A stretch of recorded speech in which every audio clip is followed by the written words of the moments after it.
रानी,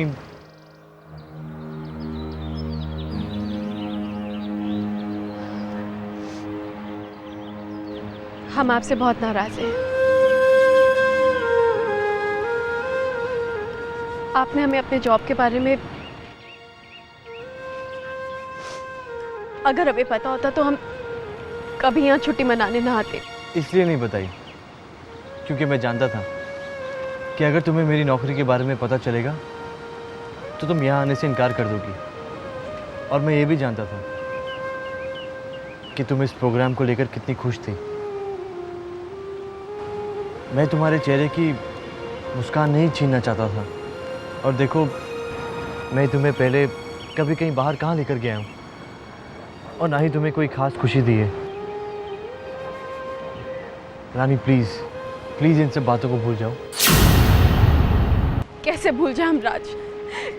पुनीत चीचू ने आपको इतना कुछ कह दिया और आप चुप रहे। हमें कोई कुछ भी कहे हम बर्दाश्त कर सकते हैं, लेकिन आपका अपमान नहीं बर्दाश्त कर सकते राज। हम जीजू से कभी बात नहीं करेंगे।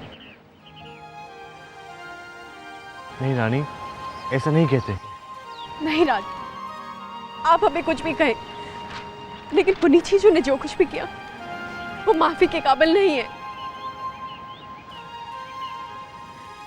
रानी, राज,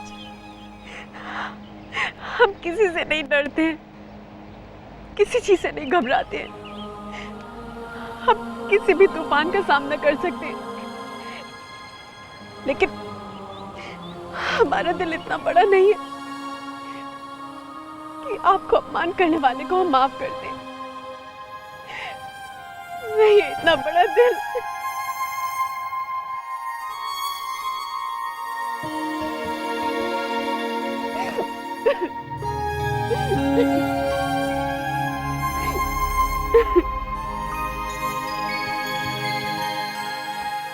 अरे क्यों? What the hell? अरे मैं क्यों बोलूं sorry? Puneet, why do you behave like this? जो रिश्ता जुड़ चुका है उसे बदला तो नहीं जा सकता ना? Really? ऐसा तुम कह रही हो? मतलब तुमने इस रिश्ते को एक्सेप्ट कर लिया? That's news to me. मुझे तो पता ही नहीं था। नहीं, of course, वो तो है ही ना, क्योंकि वो तुम्हारी बहन जो है। ठीक है, वो तुम्हारी बहन है, तुम उसके साथ रिश्ता जोड़ो या तोड़ो, मुझे कोई लेना देना नहीं। Really, it's no issue to me. लेकिन प्लीज मुझे इसमें इन्वॉल्व मत करना। नहीं please, I am not even interested. और उस रानी को हो क्या गया राज के साथ रह के? उसे बड़े छोटे की तमीज नहीं है? इतने लोगों के सामने उसने मुझे 4 बातें सुना दी। राज गोयल, अबे ये राज गोयल चीज क्या है? तुम मुझे एक बात बताओ, तुम मेरे ऑफिस की किसी मामूली एम्प्लॉय की बीवी के साथ छुट्टी पे जा सकोगी? अरे छुट्टी पे तो छोड़ो, तुम उसके साथ 4 घंटे नहीं बिता सकती। और मुझसे एक्सपेक्ट कर रही हो कि मैं उस मिडिल क्लास आदमी के साथ उसके स्टैंडर्ड के हिसाब से रहूं? क्यों? No, never. I can't stand this middle class mentality. And I can't stand your high-headed attitude, Puneet Babu. आप एक बात भूल रहे हैं कि जिस राज को आप मिडिल क्लास कह रहे हैं वो हमारे बराबर का ही है। वो पापा का दामाद है। घर से निकले थे तो ये सोचा था कि सारा परिवार इकट्ठा होगा तो हम सबको और करीब आने का मौका मिलेगा, लेकिन आपने तो पुनीत बाबू। के जीजू, मुझे नहीं लगता मैंने कोई गलती की है, इसीलिए ना मुझे कोई पछतावा है ना ही कोई शर्मिंदगी, क्योंकि मुझे सिर्फ अपने बराबर के लोगों के साथ रिश्ता रखना आता है। That's all. पुनीत बाबू, मुझे आपकी फिलॉसफी समझ ही नहीं आती। आपको राज के फाइनेंशियल स्टेटस से क्या लेना देना है? ना आप उसे कुछ देते हैं ना वो आपसे कुछ लेता है। अगर देखना ही है तो आप राज के अच्छे स्वभाव को देखिए, उसकी अच्छाइयों को देखिए। कम से कम ये देख के तो खुश हो जाइए पुनीत बाबू कि रानी राज के साथ कितनी खुश है। लगता है आप तो कोई बात समझना ही नहीं चाहते, लेकिन फिर भी एक बात मैं आपसे जरूर कहना चाहूंगा पुनीत बाबू, आप चाहे सुनना चाहें या ना सुनना चाहें, एक बात तो आपको माननी ही पड़ेगी कि अगर पापा ने राज को रानी के लायक समझा है तो वो लायक है ही।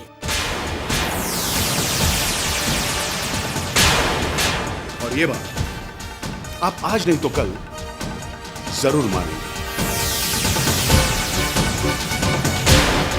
पुनीत बाबू,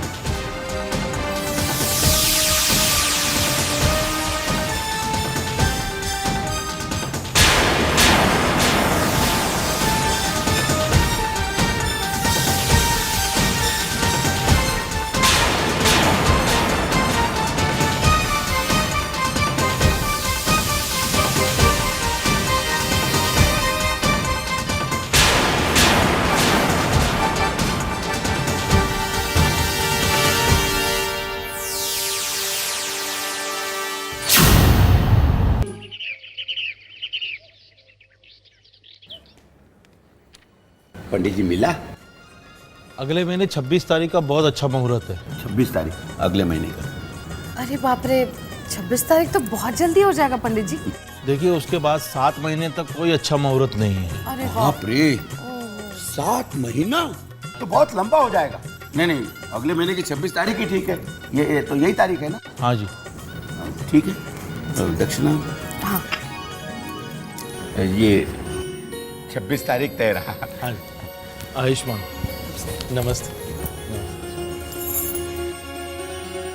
26 तारीख, इस तारीख। अरे लेकिन 26 तारीख तो बहुत जल्दी हो जाएगा। 1 महीने में हम तैयारी कैसे करेंगे? ईश्वर है। सुन, हाँ, तू एक काम कर, ऑफिस में पैसों के लिए अभी से कह दे, और रात जैसे ही वापस आएगा मैं उसे कह दूंगी कि जल्द से जल्द पैसों का इंतजाम कर ले। क्यों जी? नहीं, तो रात से मत कहना। क्यों? क्यों? रात से बात क्यों नहीं की जाए? देखिए पापा, मैंने इस बार पहले ही साफ साफ कह दिया था कि सलोनी का शादी का खर्चा मैं अकेले नहीं उठाने वाला। राज और मैं ये खर्चा आधा आधा बांटेंगे। नहीं, तो बिल्कुल वाजिब कह रहा है, लेकिन बेटा इस वक्त राज को मतलब नहीं। पापा साफ साफ कहिए ना, क्या कहना चाह रहे हैं आप? दरअसल राज की नौकरी चली गई है। अरे इतनी बड़ी बात हो गई और उसने हमें बताया नहीं? दरअसल उसने मुझे भी नहीं बताया। वो सबको परेशान नहीं करना चाहता था। वो नौकरी की तलाश में है, नौकरी मिल जाएगी उसे। जब वो शेखर से नई नौकरी के बारे में बात कर रहा था तब तो मैंने सुन लिया, तब जाके मुझे पता चला। मुझे भी नहीं बताया। मनोज, देख बेटा, राज को नई नौकरी मिलेगी तो तुरंत जाके वो वहां लोन के लिए तो नहीं कह सकता ना। आप साफ साफ क्यों नहीं कह देते कि मनोज बेटा, शादी का सारा खर्चा तुझे ही उठाना है? हाँ, क्यों नहीं? इस घर में बेवकूफ गधा मैं ही हूं ना, ढूंढे तो सबका बोझ। मनोज सुन मेरी बात बेटा, तू चिढ़ क्यों रहा है? अपना राज पढ़ा लिखा है, होनहार है, मेहनती है, और फिर क्या जी उसने क्या किया है? वो MBA। हाँ, फिर तो उसे जल्द से जल्द नौकरी मिल जाएगी। दूसरी तो फिक्र क्यों कर रहा है? माँ प्लीज रहने दीजिए, मत दीजिए मुझे ऐसी तसल्लियां, प्लीज मत दीजिए। जब मधु की शादी हुई थी तब भी ये हुआ था कि राज अभी भी MBA कर चुका है, नौकरी की तलाश में है, और आज जब सलोनी की शादी है तो भाई साहब MBA कर चुके हैं लेकिन आज भी नौकरी तलाश कर रहे हैं। वो ये शादी का खर्चा मुझे ही उठाना है। देख मनोज, तुझे इसलिए उठाना है खर्चा क्योंकि तू घर का बड़ा बेटा। हाँ, बड़ा हूं मैं, बड़ा हूं मैं। अरे मगर इसलिए हर बात की सजा मुझे ही मिलनी चाहिए ना। जिंदगी भर हर बात के लिए मुझे ही पिसना है, हर बात के लिए मुझे अपना मन मारना है। क्यों? क्योंकि मैं बड़ा जो हूं, है ना। अरे हमारे अपने कोई अरमा तो है ही नहीं ना। सपने देखने का हक तो हमें है ही नहीं। क्यों? क्योंकि मैं बड़ा जो हूं। जिंदगी भर कोलू की बैल की तरह मुझे ही पिसना है। पिसूंगा, मैं पिसूंगा। 100 बार राज को समझाया कि काम पर ध्यान दे, लेकिन नहीं। आपका राज जो है ना, बेचारा पत्नी व्रता पति जो है, लगा रहा उसकी खिदमत में। देख ले उसके नाम क्या मिला उसे। चलो अब तो अच्छा ही है, नौकरी ही नहीं रही ना, दिन भर घर में बैठा रहेगा, उसके नखरे उठाए, सेवा करे रानी साहिबा की। वो वैसे बता रहे आप अपना खून क्यों जला रहे हो? जिसकी नौकरी गई है वो तो ऐश कर रहा है, घूम रहा है। आरती, वो बोल रहा है ना, तू चुप रह, बीच में मत। क्यों नहीं बोले मेरी बीवी? वो क्यों चुप रहे? सही कह रही है वो, मरने खपने के लिए मैं जो हूं ना। अरे पर तू चिल्ला क्यों? अरे क्या हो गया इन लोगों को? हाँ, अब क्या हम दोनों इंतजाम करेंगे शादी का बाहर निकल के घर के?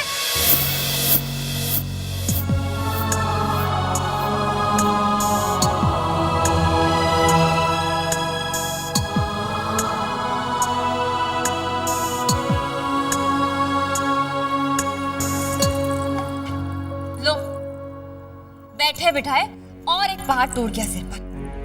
वैसे बता रहे, इस बार मैं आपको कोई भी बोझ अकेले उठाने नहीं दूंगी। हाँ, अरे इस घर की जिम्मेदारी क्या सिर्फ हमारी है और किसी की नहीं है?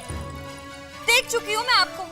राज की शादी के वक्त 5 लाख का जो कर्जा लिया था आपने, उसके वजह से आपकी नींद कैसे बर्बाद हुई थी। आप करवट लेते थे तो मेरा दिल डोलता था। बस बहुत हो गया, बहुत देख लिया और बहुत सहन कर लिया, अब मुझसे नहीं होता। ना ही मैं आपको चिंता में देखना चाहती हूँ और ना ही आपको ऐसे चिंता में देख देख कर अपना खून जलाना चाहती हूँ। मैं तो कुछ सोच ही नहीं पा रहा हूँ कि क्या करूं। सलोनी की शादी है, चाहकर भी मैं मुंह तो नहीं फेर सकता ना। हमेशा हमेशा राज की वजह से मुसीबत मेरे सिर पर आती है। अरे क्या हमें अपना परिवार शुरू नहीं करना? हाँ, क्या हमें अपने भविष्य के बारे में कुछ नहीं सोचना? यही सोचते सोचते ये जो हमारे बाल दिख रहे हैं सफेद हो जाएंगे। अरे बस हो गया, अब मैं आपको ना किसी और झंझटों में फंसने ही नहीं दूंगी। हे प्रभु, कोलू के बेल बनने के लिए इस दुनिया में क्या सिर्फ हम ही दोनों रह गए हैं? अब बोलिए ना।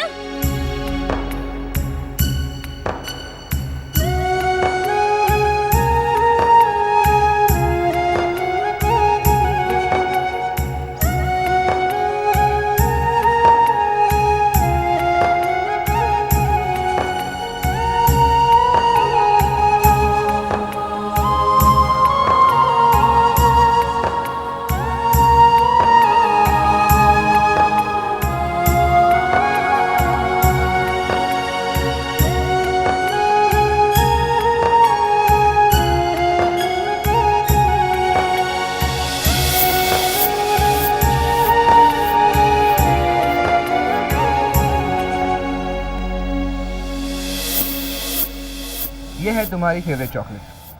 स्माइल, अरे स्माइल करो। कंग्रेचुलेशंस, हमारी शादी की डेट फिक्स हो गई है। अब तुम हमेशा हमेशा के लिए मेरी हो जाओगी। क्या हुआ सलोनी, कोई प्रॉब्लम है? तुम इतनी चुप सी हो। नितिन, राज भैया की नौकरी चली गई है। ओह, देखो ना, अब जब इतने दिनों बाद रानी भाभी की खुशियों का समय आया है तो एक नई मुसीबत आ गई। सलोनी, ये वक्त नेगेटिव होकर सोचने का नहीं है। देखना राज भैया को जल्द ही बहुत अच्छी नौकरी मिल जाएगी। Come on, smile.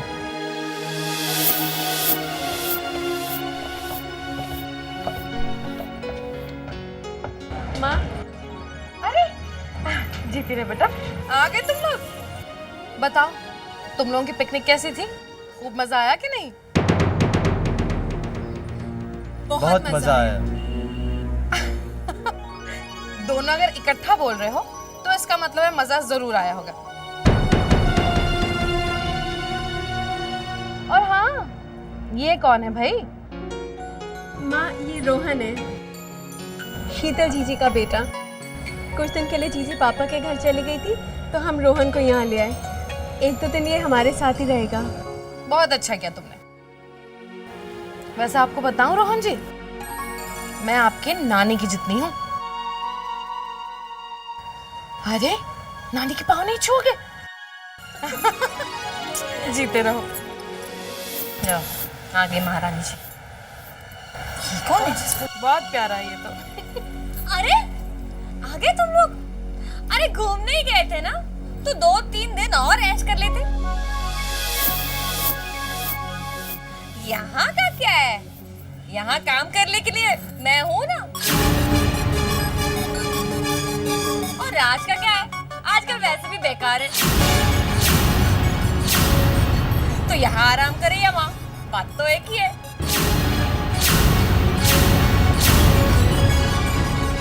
आरती, तेरी बड़बड़ अगर खत्म हो गई हो तो जा अंदर जाकर खाने की तैयारी कर। मम्मी जी वैसे बता रहे हैं, शायद आप भूल रहे हैं, जब से शादी करके आई हूँ यही तो काम कर रही हूँ।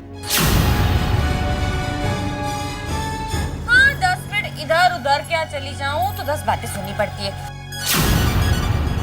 कि हाँ आरती तो कुछ काम ही नहीं करती, उसका तो कोई ध्यान ही नहीं लगता। और जो निठल्ले लोग रहते हैं वो तो ऐश करते रहते हैं। कितनी बकवास करती है तू, हाँ?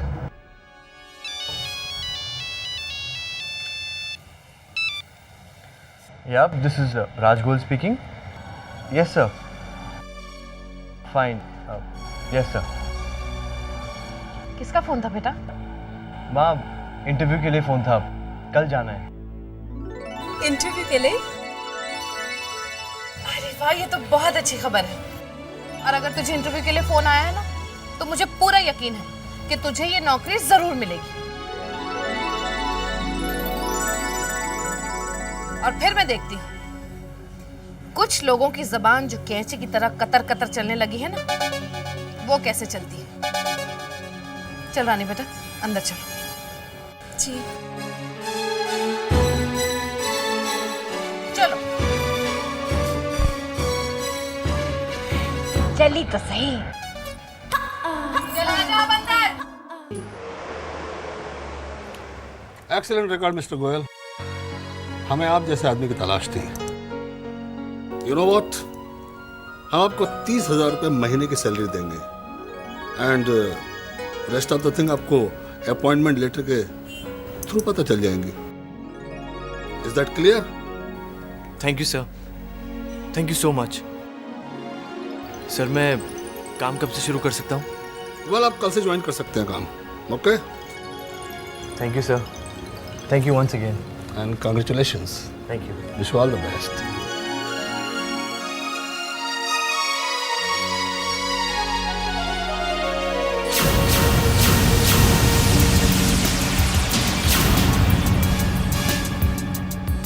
Well done mister Sahani, well done. Raj कभी सपने में भी नहीं सोच सकता कि जिस कंपनी ने उसे 30,000 की नौकरी पर रखा है उसका एक पार्टनर है, मैं भी हूं। That's right. रानी ने कैसे सबके सामने कहा था कि हमें आपकी दी हुई नौकरी नहीं चाहिए। वेल वेल वेल, अब आगे आगे देखते हैं होता है क्या।